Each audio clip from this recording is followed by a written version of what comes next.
Anything you favor, anything.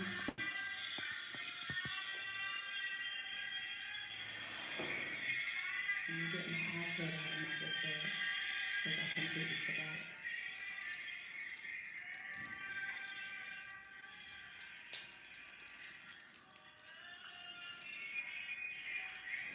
Hey everybody, it's Pastor Dana live at 5. Sorry, I was talking while we were listening to the music. I apologize. Thank you guys for joining me as you always do. Mm, sorry about that. Um, so today has been a long day, but a good day. Man, Um, as you can see, Dr. Will just walked in.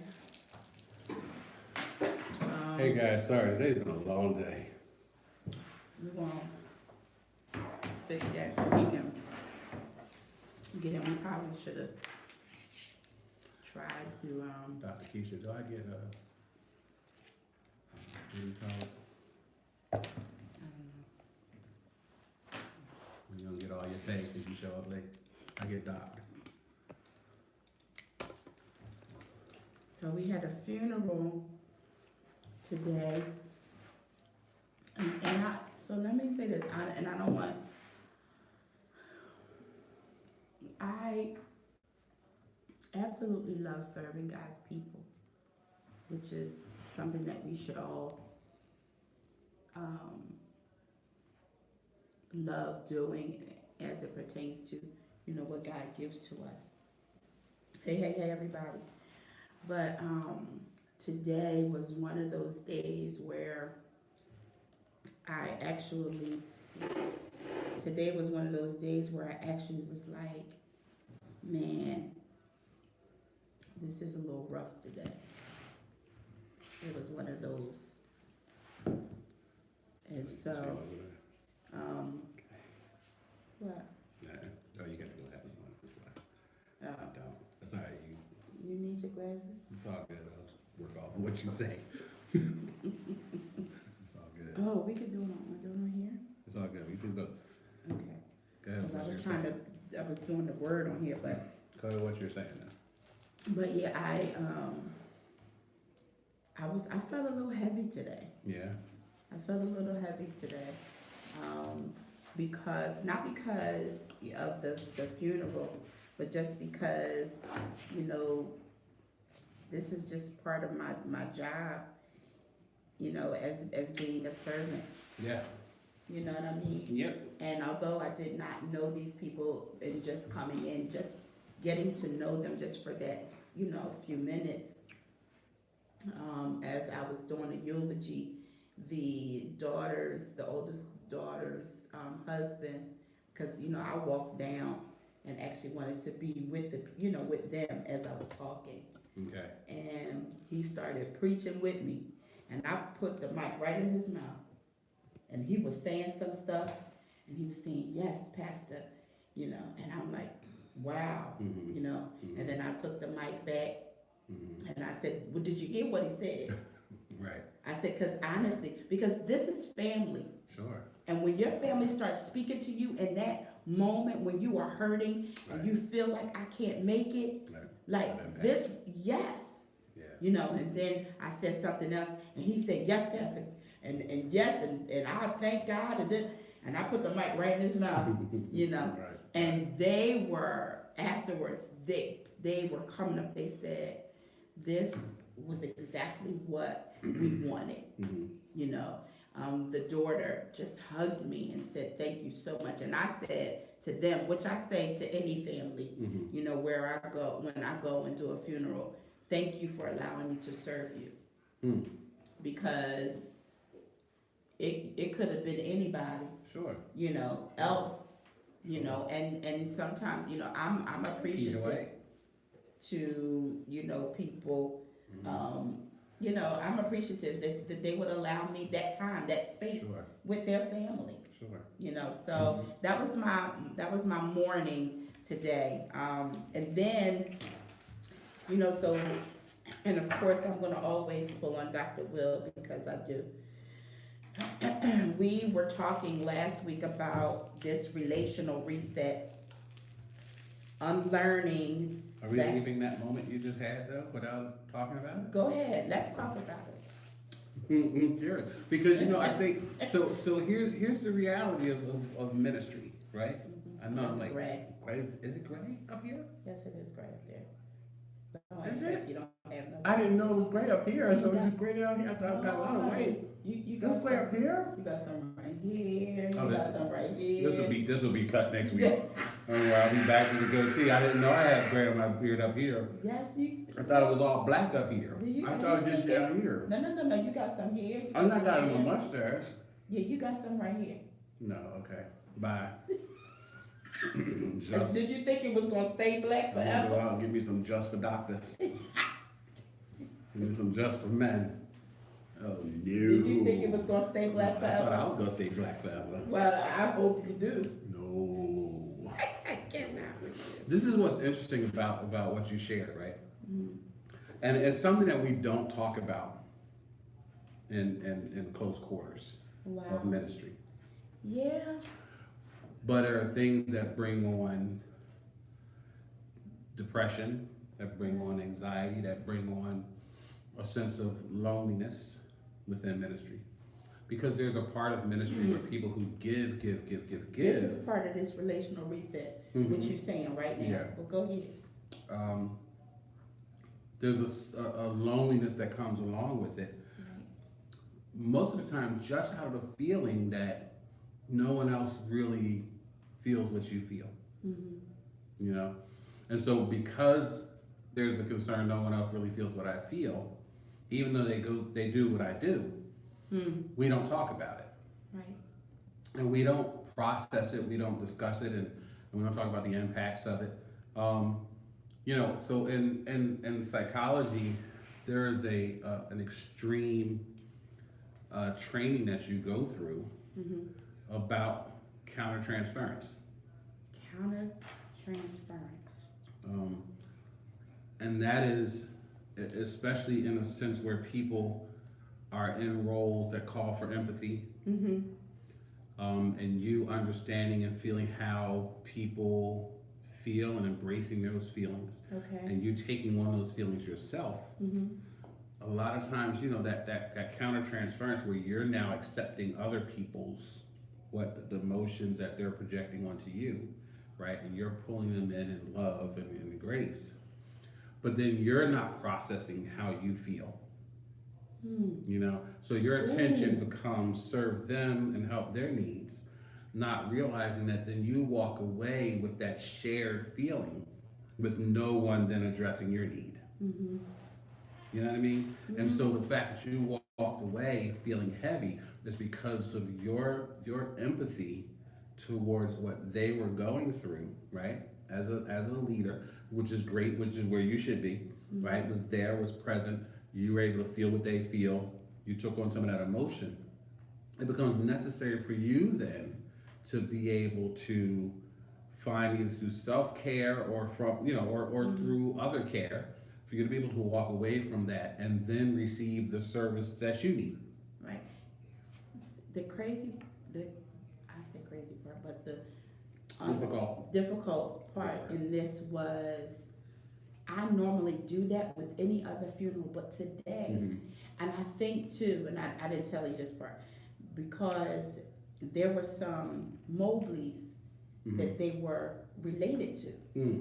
Okay. You know, and so I started thinking about that, right? You know, and I'm like, man, you know, what if, you know, he is part of our family? Sure. You know, and I didn't know. You know what I mean? Yeah. So that was another component. And then it was just so, when I walked in, so I always try my best to get there before time. And so when I walked in and I sat down, the family wasn't ready, everybody wasn't here. And so I was just sitting and I was praying, and just waiting. And then, the funeral director came and got me and said, Pastor Divine, we're ready. And I said, okay. So I walked, because they had the family because it was too cold. So I walked to the back where they had them, and we were walking in or whatever. And I was glad that I had that time beforehand to just pray, gather myself or whatever. And then as the funeral was going on, I felt like, wow, this, there was this heaviness. Normally, when I do a funeral, I'm good.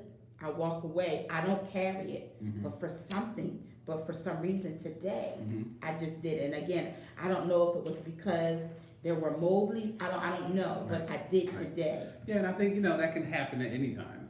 Sometimes you'll feel more connected to something than other times. And that's no rhyme or reason to that. Okay. The important thing is to understand when you do feel that way, to be able to acknowledge it and be able to seek out the intentional moment of okay, now I need to step away for a second, right, and gather myself. People do it all the time before they speak. Right. And here's theological proof of that, right? So Christ, who is God, right? So Jesus is this magnificent, super uber leader, right? But he has several moments in the scripture where he's now poured out to people, where he's experienced their pain, their discomfort, right? Where he's addressed it, he's helped them, right? But he's also been there and empathized with them, right? So he shows that, where he cries sometimes because other people are hurting, where he's sorrowed sometimes because other people, and he's just pouring out himself. And there's several times where after that moment, he then goes away by himself. Times when he told his disciples, okay, y'all go over there. Come on, Y'all go over there. I'm going to go over here. I hear you. Times when he said, okay, now I'm going to go up to the mountains. Right? I'll check back with y'all later. I'm going to the mountains. I'm going to go over here. I'm going to go over here by myself and pray. Right? You guys stay over here. Pray with me. Right? So this is a point where leadership understood the necessity of self-care. I cannot stress the importance of self-care. To any leader, to anyone who serves, to anyone that would treat someone else, I cannot overemphasize the necessity of self-care. Because again, it goes to this unlearning the habit, these habits. Yeah. How do we, because I hear you, and I often, because you said that to me. All the time. I love you, but it's the truth. Not even a but. I love you, period. It's the truth. Like a lot, it's just in the way we're taught. It's the way we're taught. Throw me underneath the No, bus. it's not the bus. It's not the bus. It's if we can see it in ourselves, and then it's easier for us to show others. You know what I mean? So I was 10 years this year. 10 years ago, I had a heart attack. As young as I was, a heart attack that could have killed me. Right? Prior to that, zero self-care. Zero. I ran the same way a lot of leaders run. I'm pastoring, I'm running companies, I'm running businesses, I'm being a father, I'm being a husband, I'm at it. There's always something, there's always the next thing to do. Right? If I'm not caring for my children, I'm caring for my wife. I'm not caring for my wife, I'm caring for the church. I'm not caring for the church, I'm caring for my business. It was nonstop, 24/7. Go, go, go, go, go. Work Monday through Friday, Saturday, make sure I'm taking the family and the kids somewhere. Sunday, I'm doing the church thing, 2 services, sometimes 3 services. It was ridiculous. Ridiculous. Right. I like ridiculous. To the point that it almost killed me. And then I'm having that moment on the airplane where the explosion happens and the plane is going down, and I got these 2 kids next to me, right? And I'm putting their mask on, and then I'm putting the other one's mask on. Meanwhile, I can't breathe, and I'm looking up, and I've saved their lives, and then I'm dead. So I've cut short the amount of people I was able to touch because I didn't practice self-care. They tell you on the airplane, if something happens in the event of loss of cabin pressure, masks will drop down from the ceiling compartment. When this happens, if you have a youngster or someone near you that's disabled or unable to help themselves, we ask that you first place the mask on yourself and secure it, and then place the mask on the other person. Because they've already understood, they've come to understand through proven testing of what reality is, that you have to practice self-care if you can be intentional to then help others. Because the only other outcome is burnout. That's all there is. That's all there is. Most leaders, maybe like yourself, I'm not saying you, but I know people that look like you and got your name. Experience what, and I should probably write something up on this. Now I'm thinking about it. Make a mental note to write a book on this. Leaders train themselves. No, but I got one coming on the end of it. Okay. Leaders train themselves to go through periods of burnout.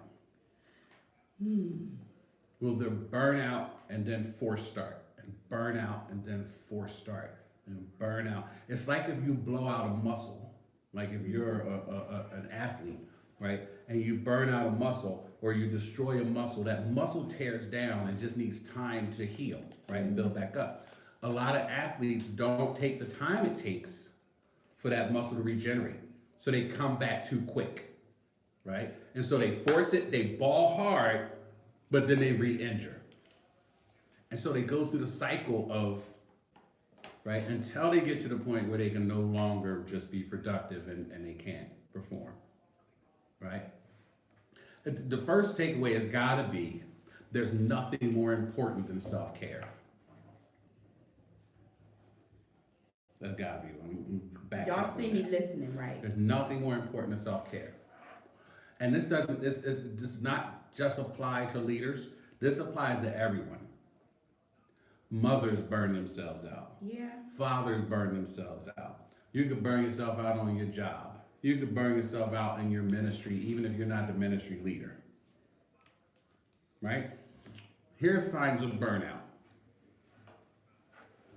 Just like with your car. How do you know when your car is burning out?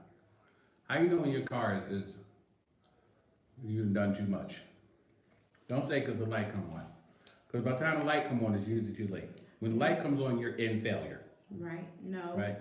They give you little signs. Right. It gets sluggish. Start put whatever. No, I'm not pointing to you. I'm saying you hitting it. That was a high five moment, right? You get sluggish. So you're no longer able to perform at the same rate that you used to, right? I hope some of y'all be taking personal inventory because you might be burnt out and not know it. All of a sudden, like you try and go up a hill and your car won't respond the way it used to. You don't take that hill the same way, right? Mm-hmm. And then all of a sudden you find in ministry or in your job or as a parent or as a sibling or as a spouse, you can't handle the things you used to handle as well. All of a sudden things get on my nerves a lot faster than they used to. All of a sudden, emotionally, I cry at things that I didn't used to. I get mad at things that I didn't used to. Or I get mad and I respond in a way that I didn't used to. These are all signs of burnout. These are all signs of burnout. And it doesn't mean that other people have to adjust themselves. No. It means you have to adjust yourself. Because you're no longer capable and able to perform in the way that you used to. You have to make an adjustment. There's nothing more important than self-care. So realizing a form of self-care, it means that you also first, and this is a good takeaway too, it means that you have to be able to understand what your zero is. Oh. Understand What your zero is.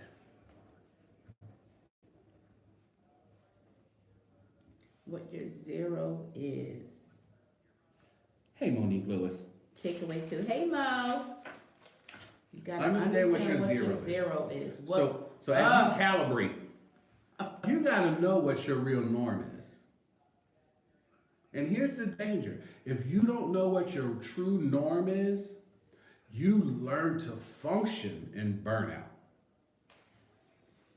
don't look at me like that. I was already looking at you. What are you talking about? You changed your, Something changed? yes, you did. Like Wait, your let me eyes went something. Len, Within my eyes is. Len, you see her?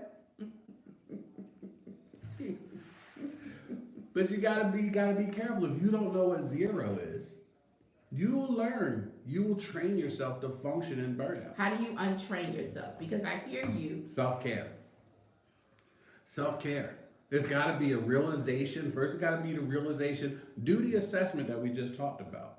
Do the assessment, right? Do things get on my nerves that they didn't used to? Mm-hmm. Do I get madder quicker than I used to? Mm-hmm. You know what I mean? Do I get sadder quicker than I used to? Am I crying at things quicker than I used to? Right? When I get mad, do I respond in a way that's not common for me? Right? Or even not what I want to do. You know what I mean? I respond in a way that's different than I want to respond, right? And I can't seem to get control over that. Right? Do those assessments. If you find yourself answering yes, yes, yeah, that's me, that's me, yeah, that's me, then you're functioning in burnout. You're already in burnout. And if you find out that you're pushing yourself to just keep going, then you're just continuing to function in burnout. Just like a car, after a while, the engine will just seize. I know from personal experience where my engine seized. My heart just was like, that's enough. I can't do no more. Hypertension, stress, high blood pressure, all of that. So that especially in people of color, that meant because of our eating habits, mostly because of our our physical challenges and health, a lot of times it manifests itself as high blood pressure, heart attacks, strokes, brain aneurysms. These are true diseases, somatic physical responses from our emotional and intellectual stressors. If you can see it, address it, fight denying it, and start to do something about it. Self-care. So while we're doing these takeaways, I need you to give, as if you were giving me a script, doctor. Yes. If you was writing me a script, Yes. what would the script say? The script would say this, and this is a great takeaway, right? It's number 3. Takeaway 3, this is so global, this is mind-blowing to me, right? 4 words that will change your life. Do what God did. Oh, wow. Dr. Keisha, that was deep, right? That was, Dr. Keisha goes, y'all can't see her, but she's shouting right now. Do what God did. Plain and simple. Yours is on. I don't need to be on. Mm-hmm. Do what God did. Here's your prescription to combat burnout. So not only And do to we have accept takeaways, self-care. now we got, here's your prescription, y'all write your prescription, Here's I'm your gonna write script. mine. Do what God did. If God had, and this is the creator, the immortal, Lord of the universe, however you want to call it, whatever you want to say. Whatever you want, you ain't got to put no name to it or title to it, right? If a being powerful enough to create the world acknowledged a 1/7 of his time will now be devoted to rest. Do what God did. See, we pack so much into our own, you know what I mean, what we gonna do and what's important to us and where we lie value, right? That we will disregard certain things. What day do you have set aside that's just about you and rest? rested this Saturday after I did the women's conference. When? So you didn't rest Saturday?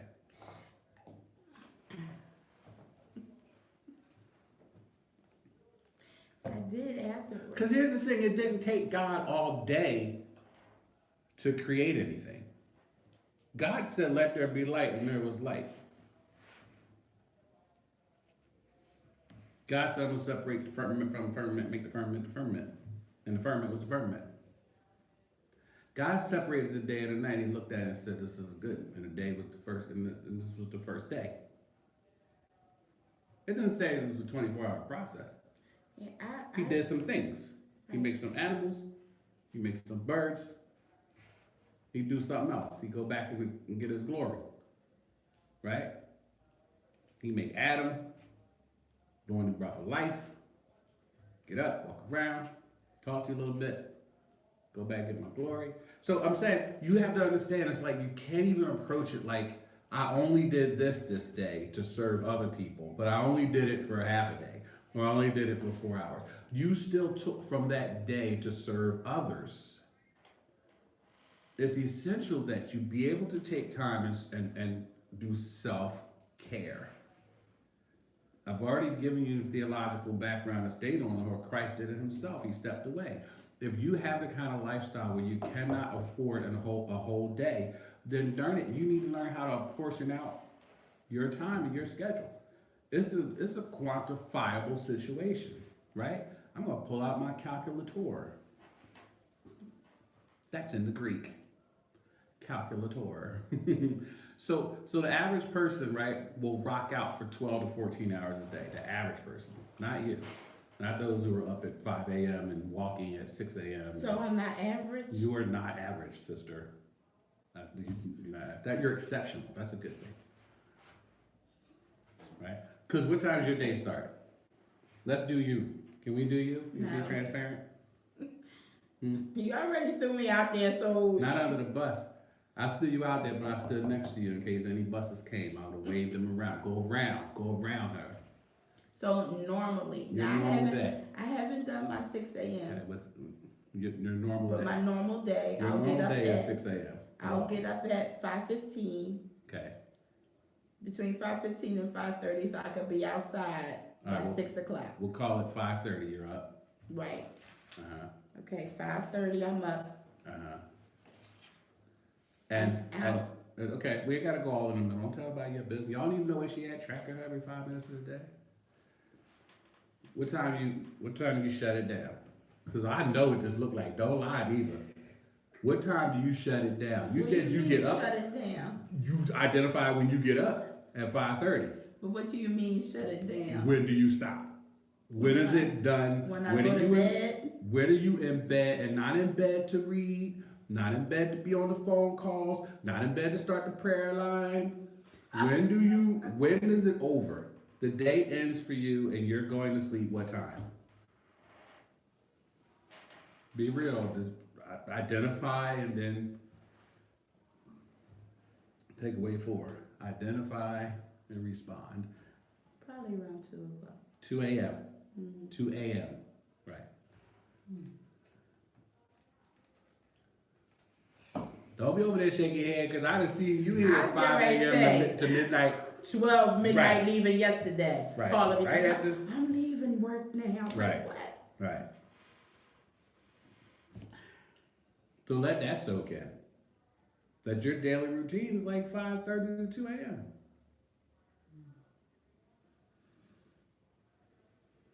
This wasn't supposed to. No, you're helping other people because other people are out there doing it too. You guys be doing your own assessment of what your life really looks like, right? Because listen, if you can start to identify the patterns that you're setting and creating for in your own destruction, right? And you can identify it and then you can respond to it. It's important that you see it. It's important that you be honest with yourself about it. God is not going to magically step out of Zion and come down some clouds and to tell you you work too much. He's not going to do it. He's already given you a good portion of wisdom, a good portion of understanding. He's already created all of the systems in your body to let you know when you're stressed, when you've done too much, when you're overworked, when you're tired, when you're exhausted, when you're dehydrated. All of them there. It's us that we learn to ignore the symptoms that God put in place, put in our system. We be yawning. We can't see. Our eyes start stinging. We start seeing cross-eyed. Our mouth get dry. Our stomach start hurting. We start getting headaches. And we will talk about, oh, y'all pray for me that God just bless me through this headache. God is like, I literally put the system in you. Your body is responding to the fact that you're not caring for yourself. God ain't got nothing to do with that. God ain't got nothing to do with that. As he drops the bed. God ain't got nothing to do with it. God kind of closed out a portion of creation by saying, I have given you every tree and herb in a field for the healing of the nation. Wow. I keep asking people, what else do you need God to do for you? He made you, fearfully and wonderfully made you.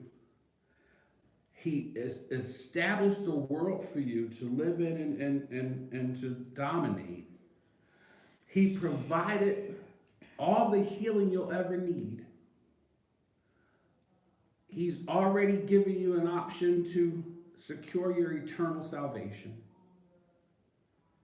He's giving you a manual, actually several manuals, of how to live upright with the exclusion of when you slip. And still we go and beg him. From all you got to do, what's takeaway number 3? Do what God did. Do what God did. Hey, baby.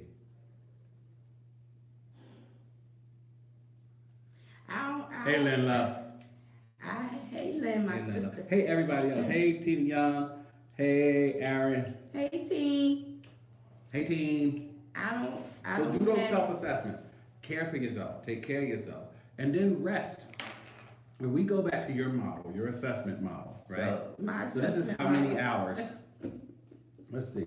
6 a.m. to 6 p.m. is 12 hours, right? And then 6 to midnight is another 6 hours, right?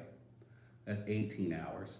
And then add another 2 hours on, because you're saying 2 a.m. So that's 20 and a half hours that you're functioning in a day, on average. 20.5 divided by 7. So literally 3 hours a day, you should be just caring for yourself. If you're gonna try and maintain that schedule.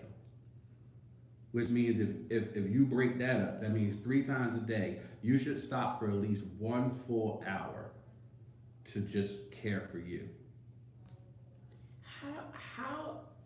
Okay, I hear you. God knows I hear you. So lunch is an hour.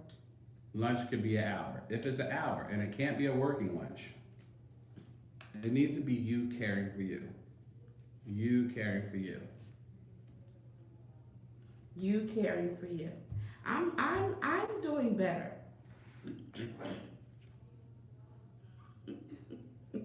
I am. I'm doing better.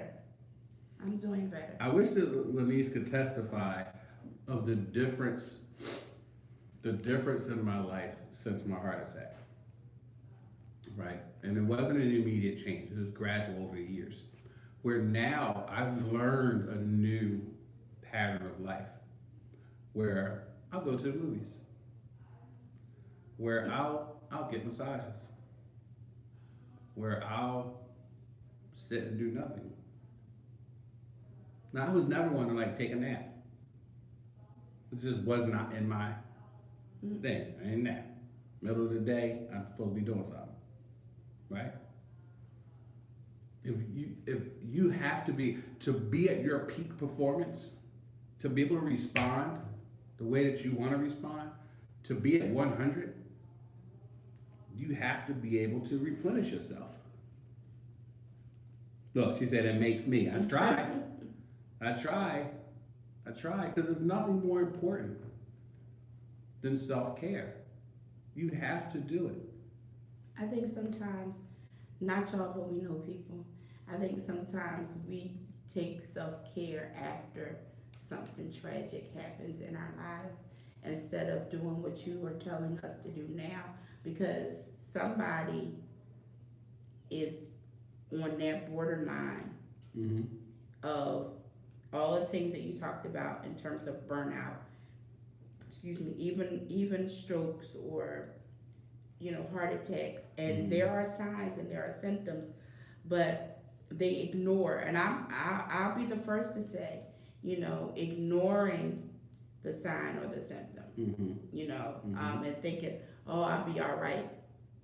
And honestly, because I've lived my life that way, even when I got sick here, back here lately with this sepsis, didn't realize it. Mm-hmm. I had cut myself, but didn't pay any attention. And I said, the crazy part was, I said to myself, oh, this is going to take a long time to heal because this is bad. Mm-hmm. Put something on it, kept moving. But over the days, my body started breaking down and I couldn't bounce back. Mm-hmm. Got so sick, fever went to 105. And it's like, okay, what is happening? And I'm telling you, I stood in my bathroom. I told my kids, just get me to the bathroom. I stood in my bathroom and I said to them, turn the shower on and let me stand in the shower. And I just started saying, God, I'm sorry. Please forgive me. I know I got to do better. But if you get me over this, I will do better. Mm-hmm. I said that to myself, Mm-hmm. Mm-hmm. And I said to my kids, I said, I'm going to emergency because I can't. They called Keisha. Keisha lives in West Philly. Mm-hmm. Keisha came all the way to my house and said, let's go. Mm-hmm. Because this cannot be. Right. Saying all that to say, for me, it's like if I'm okay and nothing is falling apart, I'm good, let me keep it moving because there are still some things I gotta do. Mm-hmm. You know what I mean? But just that in itself, and then the doctor said no, was gonna keep me. I was already in there for a day. Mm-hmm. He said, no, we're gonna keep you. I said, I can't stay here. Mm-hmm. I told the doctor that, and Keisha, she wasn't even in the room. She had went to the bathroom or to get some ice or something, and she came back. And as she was coming back in the room, the doctor was about to leave. The doctor said, I want to keep her, but she doesn't want to stay. Mm-hmm. So she was like, are you kidding me? Like, really? And my mind was, and I know people, talk about your children or this, that, and the third. I'm that type of mom because my sons are still home. I want to be home. I want to make sure that they're good. You know. Put their mask on first. Right. Right. You got that? Yeah. You put their mask on first. I did. Yeah. So. And they were upset about it. That's I'm sure because they love you. They were upset. Yeah, they were like, Mom, you gotta, especially Kobe. Don't nobody want to see none of y'all fall. The people that's close to y'all don't want to see y'all fall. Right. He said to me, but you Mom, gotta change. Take better care of yourself. Yeah. Here's something I was just listening to you, right? And it's another thing that we don't talk about readily. We have to be mindful of addictive behavior. Mm-hmm. So addiction, a lot of times when people talk about addiction, they automatically, think about substance abuse, Mm-hmm. right? But there's also addictive behavior. So we can become addicted to certain behaviors, okay? And when those behaviors are not healthy for us, it's a problem. What made me think about addiction is some of the terminology you were using there. So there's certain things that happen when you approach an addict, someone who's addicted to something, and you try to help them in that. Now I'm an addict. Jesus help me. All of my stuff is on live today. It's everybody. Listen, I can promise you're not by yourself. No, I'm sure. I promise you're not by yourself. I'm sure. if y'all out there and y'all look okay with talking about it, maybe be able to help Pastor Dane out by, let her know she's not by herself. See a couple people hitting the light button. I know my online manager, she, Natasha, and Jeanette, there's quite a few people who are on here, Yeah. Sabrina, all of them, they always tell me Yeah. to take care of me. They always say, Pastor Dana, are you getting rest? They always do. And honestly, I do try. This is said, you're not alone. Yes, thank you, honey. Let me try and help you all with addictive behavior, right? With any addiction, because it's no different. When you approach somebody that has an addiction, and you start to show them that it's unhealthy for them, right? The first thing they do is deny it. I'm okay, right? Take care of yourself, I'm good. First thing they do is deny it, right? The second thing they do is respond aggressively. I'm trying to see Once myself in all of this. once they're actually confronted with it, right? The next thing they start to do, as they start to see that the problem exists, they try to negotiate, right? I remember some of this stuff from school, from Yeah. counseling. Yeah, they try to negotiate. So a crack addict will say after a while, well, if you just let me stay here tonight, and tomorrow I'll go to rehab, right? Just give me $5. Len, here comes a good laugh. We were out one night. We were about to go in the store, and there was a gentleman that was outside asking for money, right? And he was, I'm not gonna say he was homeless because I don't know what his condition was, but he was, clearly was outside asking for money, and what the old folk call panhandling, right? And he says to me, "Hey man, let me get $1." And I say, hey, I'm sorry, I don't have any cash. I'm going to the store, and I only have on my card. I was gonna use my card to get it. He's like, "Come on, man, just let me get $1. I'll pay you back." Yeah, he's like, "I'll pay you back for it." And it hit me as so comical, and he started laughing too. We cracked up, and of course, me and Len cracked up. And that's that point of negotiating. Right. Even though he was not in a place to be able to pay me back money, he's negotiating to try to get what he wants. Negotiating looks like us standing in the shower saying, "God, if you just get me past this moment, then tomorrow I'll do X, Y, and Z." Right? It's especially when then the behaviors continue after then God stands up, does what you asked, or you get the outcome, but then your behavior doesn't change. Right? When you find that you are incapable of changing the behavior that is bad for you, then there is a behavioral addiction there. You have an addiction, a behavioral addiction to something, to whatever it is. When you're not able and capable on your own to adjust it and change it. Okay, when that happens, I strongly suggest that you get some help. Find someone who is a behavioralist. And this is not a plug for MBK, but we're capable of helping people with that. But I'm saying you have to be able to find a way to adjust those behaviors outside of what you think and what you feel. Because if you were capable of fixing what is harming you, you would do it. Does that make sense? You would do it. And I agree. I think my unlearning certain things has been gradual. So I said, like on Saturday. Now, Saturday I was supposed to be at another event, but I did not. I did the women's conference that morning because I was their keynote speaker. And I said to Keisha, "Can you drop me off? I'm going to go home and I'm going to get in the bed. And I'm not going to get out of bed." So here's the other thing, knowing that I had to preach twice on Sunday. So I said, nope, I'm gonna go home, I'm gonna get into bed, I'm going to sleep, I'm gonna rest.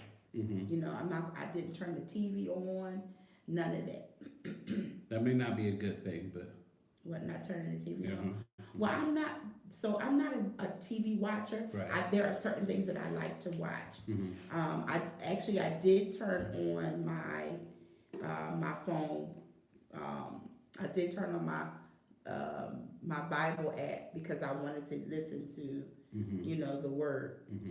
And I fell asleep. The hard part for you and people in your position is you turning on you open up the Bible, you turn on the word when you're at that point of rest is the same as me opening up Psychology Today and reading some scholarly articles when I'm at my point of rest. You know what I mean? It triggers our mind back to a place of work. But that's what makes me rest though sometimes. On the seventh day, did God pray? On the seventh day, what work did he perform?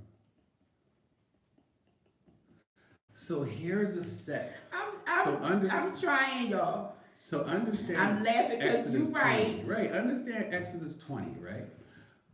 God sees a disconnect in humanity. It's not rest, it's work. Right. Right. God sees a disconnect in humanity of things that separate us from him. Right? And he labels it. We called it sin. He saw it as a deficit, a psychological, emotional, you know what I mean? Spiritual deficit, a gap between what we do and what he'd like us to do, right? And so he begins to list it because he's pretty pissed off and is about to snap, right? And Moses, thank God for the humility and compassion of a leader, says, wait, don't kill him, right? Teach him. Give me something I can give them that says, this is what will help us live a more effective, efficient, fuller life, right? For God. So God says, okay, I'm gonna break it down like this. I'm gonna give you 10 things. I'm gonna give you 10 things. If you can focus in and do these 10 things, this is my desire for how I want you to live. I'm making it as clear and plain as possible. This is a teachable thing within theology. I'm going to make this as clear as I can about how I want you to live. Okay? And so he breaks out and does these 10 things, and he's listing them. And I want to be intentional here. And I'm going to open it up so we can be intentional on what exactly, how it's broken out in regards to how he feels and thinks about our holistic existence, right? So he says first, right? And here's the point, and I want us to see it. The first thing he says is do what? No other gods before me. In Exodus 20. Right? Verse 3. No other gods. That's my point. Who's that? Okay. Right? Secondly, he says, don't make any graven images. Right? No images. And I'm going to break this down in a second. Right?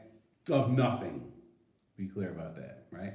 Don't bow down to him, blah, blah, blah. He goes on to it, right? And then he makes a statement, I'm a jealous God, right? But then he follows it up.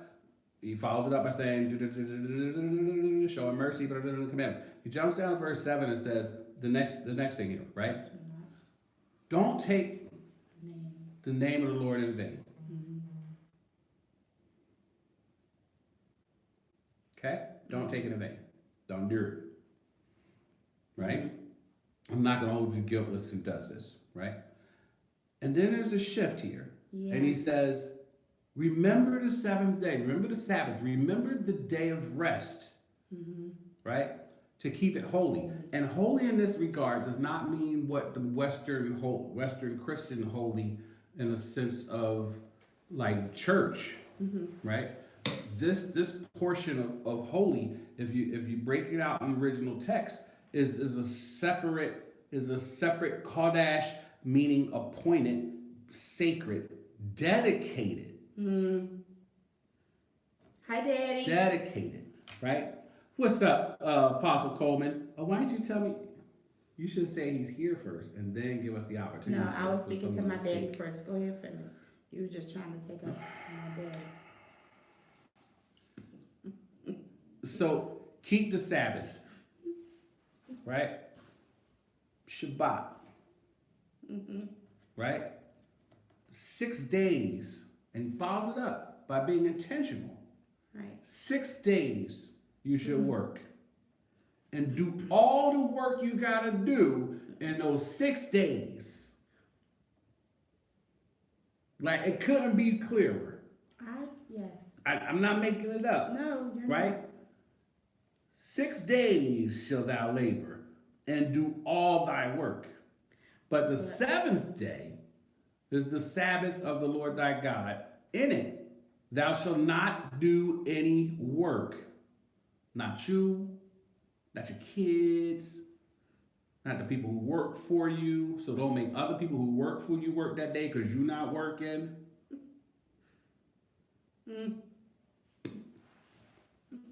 Not your cattle. Don't drive your cars long distances. Not strangers that's hanging with you. Don't make them go work. So your volunteers at your jobs, don't make them work on that day. And here's the importance. Here's the shift that I'm talking about. So God lays out psychological stuff, right? Don't have no other gods before me. So this is about how you can see how your cognitive sense works.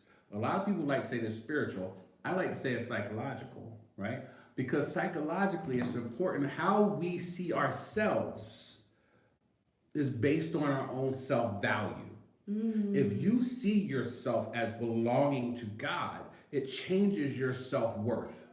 How you see yourself is based on your self-value. Right, it creates self-value.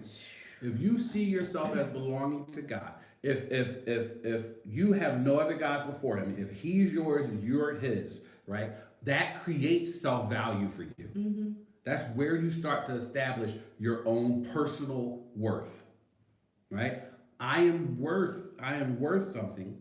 I am valuable because I am created by the Creator. And he cares for me, he loves me, and is attentive to, has set out a plan that's attentive to my personal needs, right? And the needs of my fellow man, right? And then he talks about, so keeping us from having split issues cognitively and split personalities and split, right? He says, so don't try to create anything else that's like me, because I need you to be able to focus your energy, focus your thoughts, and listen, I'm not making this up, and I know some of y'all gonna say this sounds Eastern and not Western, right? But all of it Mid-Eastern backs up this philosophy, right? Because if their importance it wasn't on your focus with God, you wouldn't hear later in the New Testament scriptures that say, let this mind be in me. It was also in Christ Jesus, right? You wouldn't hear things that say, when you start to talk about your focus in life and how you step through life, whatsoever things are true, whatsoever things are pure, whatsoever things are lovely, whatsoever things of good report, right? Think on these things, right? Yeah. That you meditate on them, right? Right. Hearts and minds, it talks about. And it's only talking about heart and our perception of life, right? So I'm saying, so here God is laying out, don't have graven images, right? So he's trying to keep a oneness, a unification of our minds stayed on him. That's how you find true peace, right? I will keep you in perfect peace, those whose minds are stayed on me. Thank you, God. Right? And then he shifts from a psychological stance, right, to a holistic physical stance where he declares work 6 days. And in those, though no excuses, in those 6 days, do all of your work. And remember on the seventh day to separate it, to dedicate it to rest. I I didn't just make this up. This is not my opinion. If y'all will fight, fight with the word of God. If y'all will fight and you don't believe in the word of God and you don't believe in God, fight with science. Because science will tell you the same thing. The importance of rest in your life is paramount. You cannot drive your car for a month without putting gas in it, without fueling it, without proper maintenance. It will die. Hey, Sister Vera. Sister Vera, we're not going to argue when the Sabbath is. I ain't even read what you said. Let me read what she said. Are y'all still having a round table? I have questions about exactly what you're talking about. Yes, the Sabbath. Yes, we're still planning the round table, right? Yes. Yes. Yeah. Sister Vera, did I catch you on that one? Was you going there? Well, when is the Sabbath? Right? Because listen, I would almost say so I dig that, and I'm happy to have that conversation. But here's the importance of it. So that we don't make the mistake that a lot of religious sects make.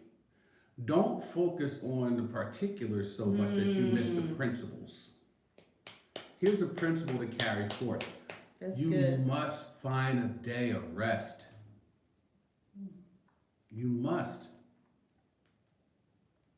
If I gotta scare all y'all super hyper Christians, because here goes something we don't say, right? If you fail to rest, then you sin. This is a sin to forsake resting.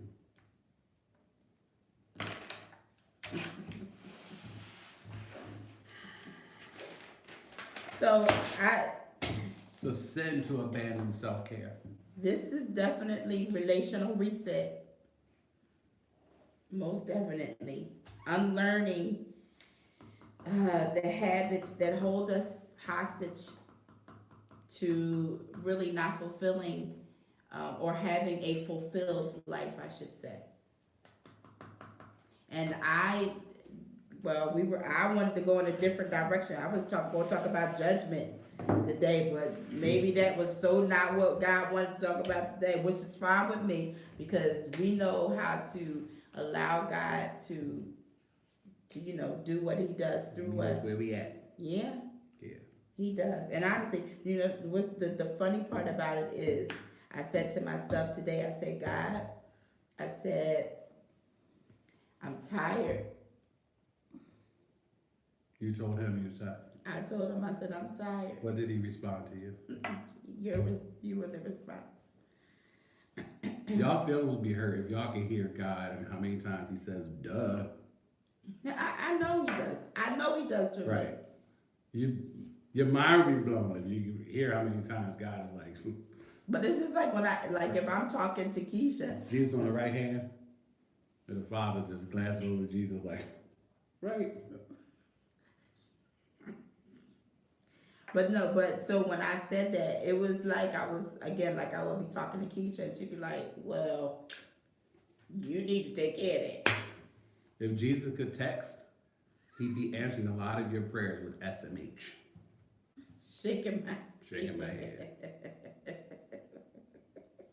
I literally told you this. So I hope and I pray. So let me go back through the takeaways. Sit yourself down. So takeaway number 1 was, there's nothing more important than self-care.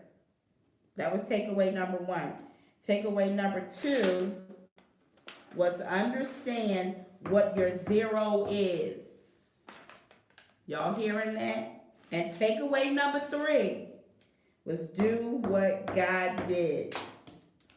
And I will encourage rest. I will encourage you all to share this live, right? Share this live. And when you share this live, make sure that you go back over it again. We got a few minutes remaining on so it's over now for Instagram. God is over now. But I would share this live, guys. Share this live. This is really good. I remember this was maybe about a year or 2 ago. I remember talking about self-care.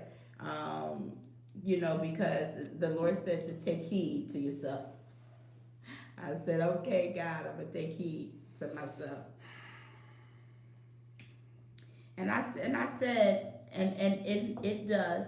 You know, you said that you had to gradually, you know, change certain things. Yes. You know. Yeah, this is a progression. Right. It is a progression, and it starts with identifying there's an issue. Right. And I helped y'all identify those issues. If you find that you're in denial, if you're like, oh yeah, no, I'm exhausted, but I gotta keep doing it. Oh, I realize this is no good for me, but I can't stop. I realize it's hurting me, it's detrimental, and I can't breathe. I can't function. I had a car accident the other day because I fell asleep at the wheel. I'm so tired. Not me. I'm giving you a voice. And you're saying, oh, but you know, by the grace of God, though. That's denial. Give them that faith you gave me. That's denial.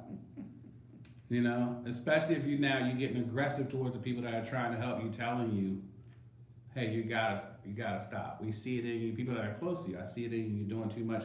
How am I stop when I'm gonna do the Who gonna do it if I don't do it? Who gonna do it? And then the negotiation. I don't get aggressive. Y'all, I love y'all. Let me get off of here because Now, Dr. Keisha, and you look up. I don't get aggressive. Keisha's worse than I am. And then negotiations, right? When it's on the line, Lord, if you just get me off this bed, I'm gonna do different. And when you don't see those behavioral changes, understand you got some addictive behavior you need to work out.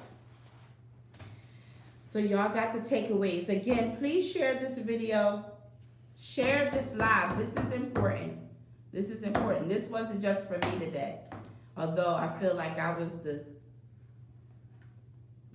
guinea pig. I don't know. Oh, you wasn't no pig. You was the guinea person. Share this video. This is going to help us. This is going to help us, and we are about helping people on Live at 5. We are about encouraging and empowering people to become their authentic selves. Nice. This is what we do on Live at 5. So, love you guys. Thank you so much for, again, joining us. Thank you. Let me say this. All of you who have seeded into Slim Ministries, I'm telling you from the bottom of my heart, thank you, thank you, thank you. If I haven't thanked you personally, thank you, thank you, thank you.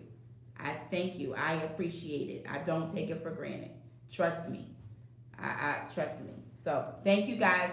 I'll see you guys tomorrow right here with yours truly on Live.